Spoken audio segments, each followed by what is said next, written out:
Assalamualaikum warahmatullahi wabarakatuh. Kita baca salawat. Allahumma salli ala Sayyidina Muhammad. Allahumma salli alaihi wa sallim.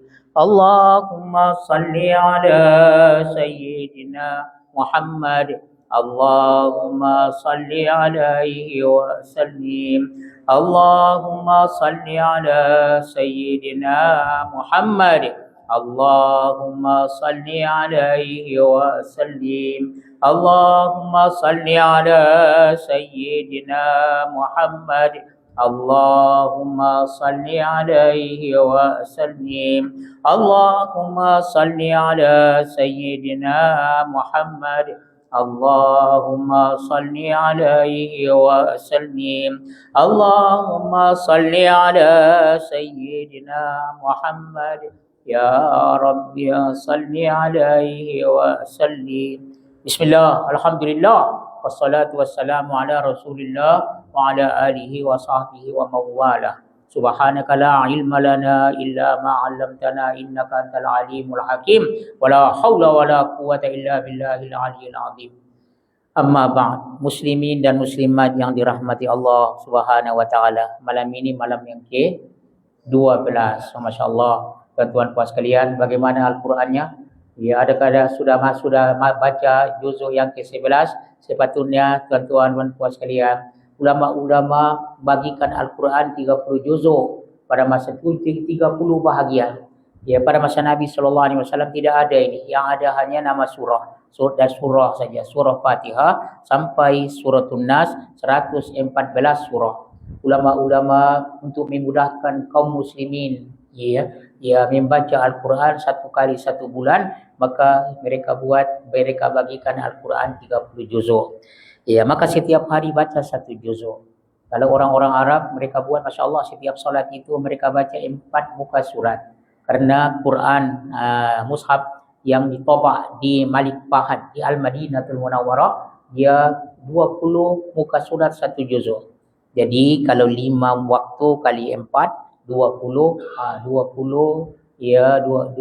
muka surat. Tiap sembahyang mereka baca 4 muka surat. 4 kali 5, 20.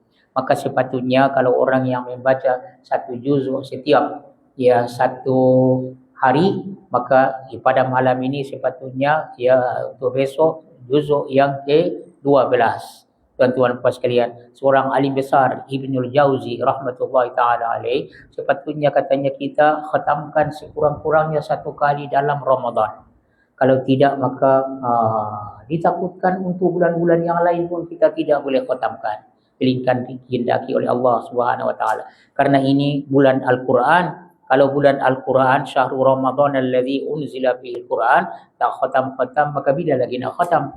Itu sekurang-kurangnya 1 juzuk. Kalau nak buat 2 khatam itu, tuan-tuan puaskan 1 khatam. Kalau 2 khatam, 2 juzuk setiap hari. Kalau 3 khatam, maka 3 juzuk 1 hari. Begitulah seterusnya. Barakallahu fikum. Tajuk ceramah kita, tazkirah qasirah. Tazkirah ringkas selepas solat tarawih pada malam ini ialah al-khairuna fil Islam ialah orang sebaik-baik kamu. Di dalam Islam ada disebut dalam hadis Nabi SAW. Ada seorang alim dia himpunkan. Sebaik-baik kamu. Sebaik-baik kamu. Sebaik-baik kamu. Kita bacakan, kita dengar. Mudah-mudahan kita masuk dalam golongan ini. Amin. Amin. Ya Rabbal Alamin. Sebaik-baik kamu. Atau yang terpilih di antara kamu. Sabda Nabi SAW. Khairukum man ta'allama al-Qur'ana wa 'allamah. Sebaik-baik kamu ialah orang yang belajar Al-Quran dan mengajarkannya. Allah. Tuan-tuan puan sekalian, rupanya masuk sebaik-baik kita ialah orang yang belajar Al-Quran dan mengajarkannya. Jangan berhenti daripada belajar Al-Quran. Masya Allah. Dan kalau kamu sudah selesai belajar Al-Quran, ajarkan Al-Quran. Dan ilmu Al-Quran sangat banyak. Ulumul Quran. Bukan bacaannya saja, tapi bacaannya pun masuk daripada ilmu Al-Quran. Sebaik-baik kamu ialah orang yang belajar Al-Quran dan mengajarkan Al-Quran. Ya, tuan-tuan dan puan sekalian, nampaknya hadis ini macam terbalik.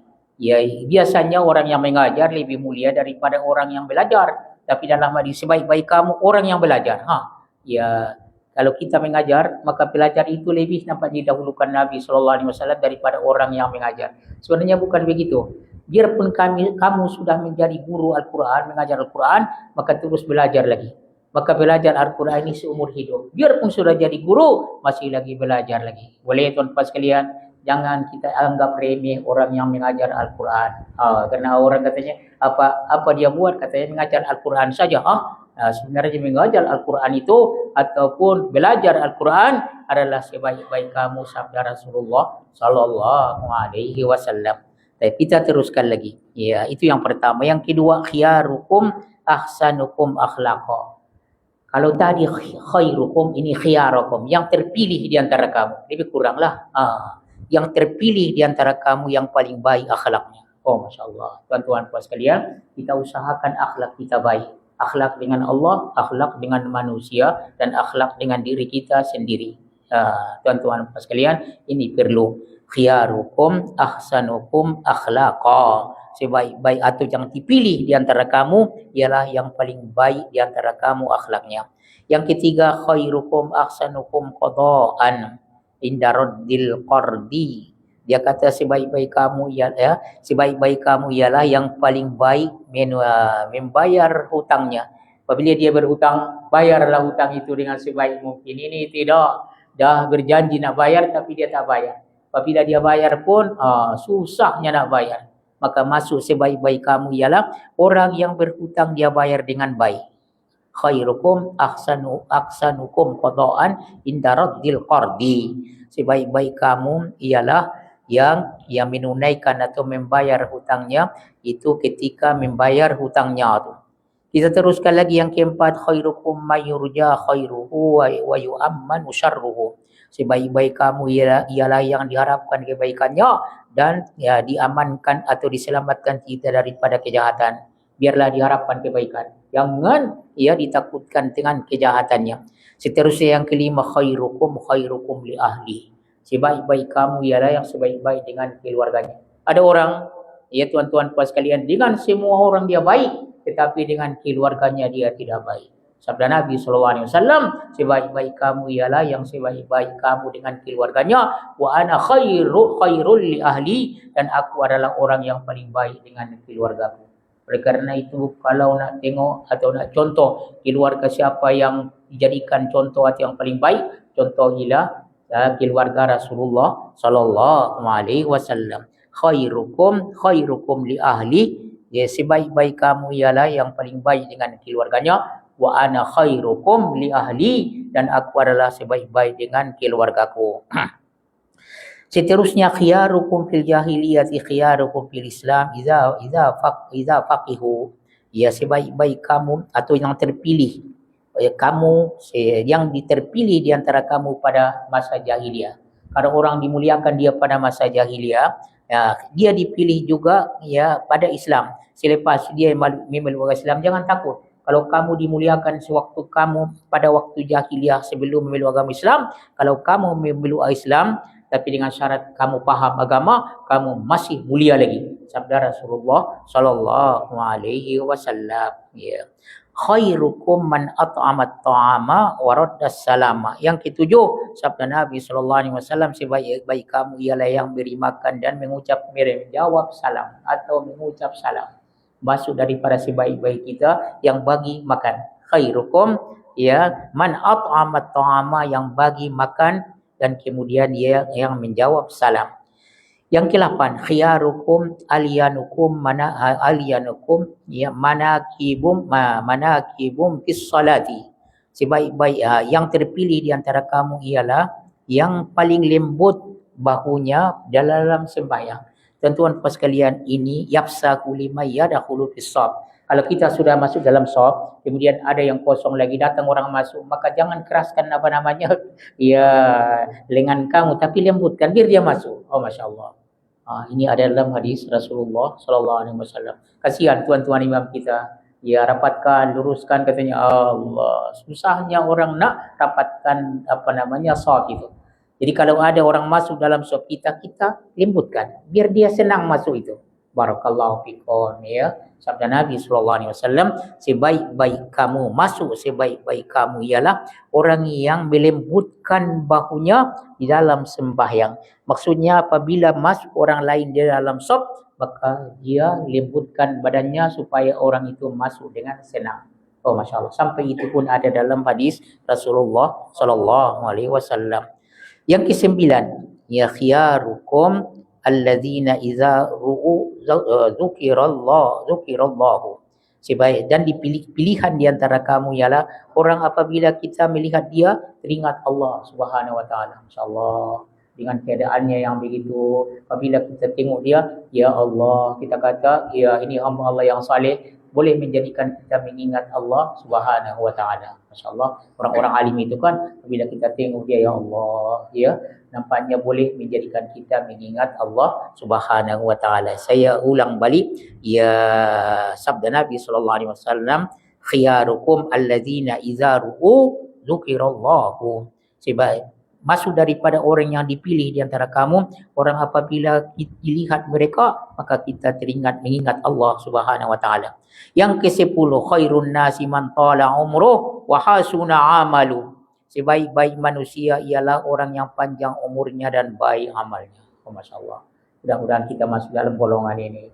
Panjang umurnya, baik amalnya. Ya, tentulah banyak ibadahnya. Sebaliknya bagaimana? Masuk daripada orang yang tidak baik ialah panjang umurnya, tidak baik amalnya. Naudzubillah. Dan tuan-tuan sekalian, sebaik-baik kamu ialah yang panjang umurnya dan baik amalnya. Bila baik amalnya, tambahkanlah ibadahnya. Barakallahu fikum. Baik, kita teruskan lagi.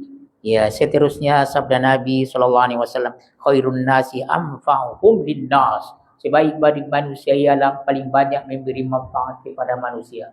Kita berusaha untuk memberi manfaat kepada orang lain. Karena sebaik-baik manusia ialah senantiasa memberi manfaat kepada manusia. Sebaliknya, buruk-buruk manusia ialah yang paling banyak memudaratkan manusia. Dia ganggu orang saja. Tapi yang satu ini tidak. Bila-bila masa, dia nak memberi manfaat kepada manusia. Itu masuk daripada sebaik-baik kamu, sabda Rasulullah sallallahu alaihi wasallam. Yang ke-12 terakhir, khairun nasi dzul qalbil mahmum wal lisanis shadiq. Ya, sabda Nabi sallallahu alaihi wasallam, sebaik-baik manusia yang mempunyai hati al-mahmum. Ditanya Nabi sallallahu alaihi wasallam tentang hati yang mahmum ini, di-attaqi, an-naqi, yaitu hati yang takwa dan bersih, jauh daripada zalim, daripada hasad dengki. Maksudnya hatinya sangat bersih. Itu masuk daripada sebaik-baik manusia, sabda Nabi sallallahu alaihi wasallam. Sebaik-baik manusia ialah yang punya hati yang bersih, yang takwa dan yang bersih. Kemudian yang punya lidah yang benar. Ya, ada 12 ya perkara disebut oleh Rasulullah sallallahu alaihi wasallam.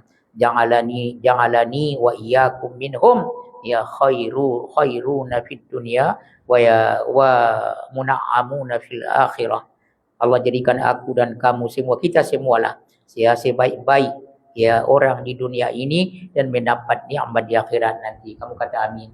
Amin, amin, amin ya rabbal alamin. Mudah-mudahan kita masuk dalam semua golongan itu, kalaupun tidak sebagiannya. Masuk sebaik-baik manusia atau masuk yang dipilih oleh Allah di antara manusia. Wabillahi taufiq wal hidayah. Wassalamualaikum warahmatullahi wabarakatuh.